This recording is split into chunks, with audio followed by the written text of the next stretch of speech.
আজকে একটা খবর দেখে আমি একটু চিন্তিত হলাম।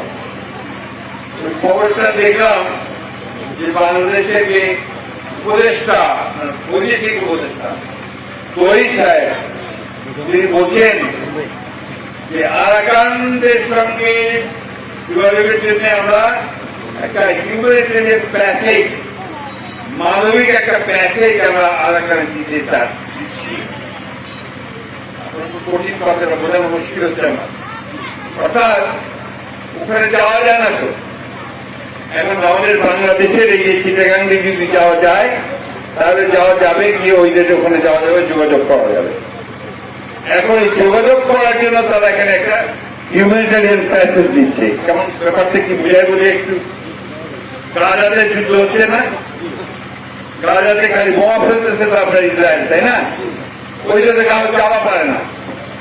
এখন আপনার বিশ্ব থেকে আর কি আপনার জাতিসংঘ থেকে খাবার, ওষুধ টষুধ এই সমস্ত মানুষদের পাঠাতে হলে ওই জর্ডান থেকে অথবা আপনার মিশর থেকে রাস্তা তৈরি করে ওই দিক দিয়ে গাজাতে পাঠানো।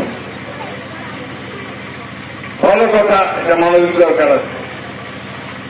আমার কথা হচ্ছে যে আজকে বাংলাদেশকে ওই জায়গায় পৌঁছতে হলো যে বাংলাদেশকে এখন আপনার একটা প্যাসেজ দিতে হচ্ছে, হিউম্যানিটেরিয়ান প্যাসেজ দিতে হচ্ছে।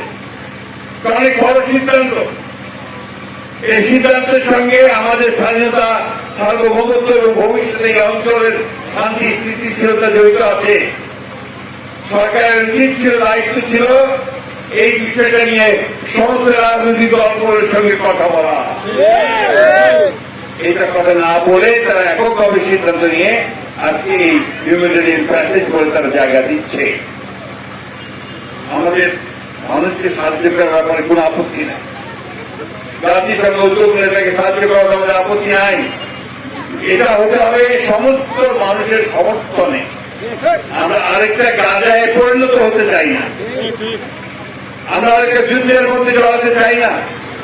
আমাদের এখানে এসে আরো কেউ জলকলমল করুক সেটাও আমরা চাই না। একে তো রোহিঙ্গাকে নিয়ে আমরা বড় সমস্যায় আছি, তারপরে এই মেসেজ আমাদের আবার কোন বড় সমস্যার সৃষ্টি হয় সেগুলো আলোচনা করে ব্যবস্থা নিয়ে তারপরে এইটাতে যাওয়া উচিত ছিল বলে আমরা মনে করি।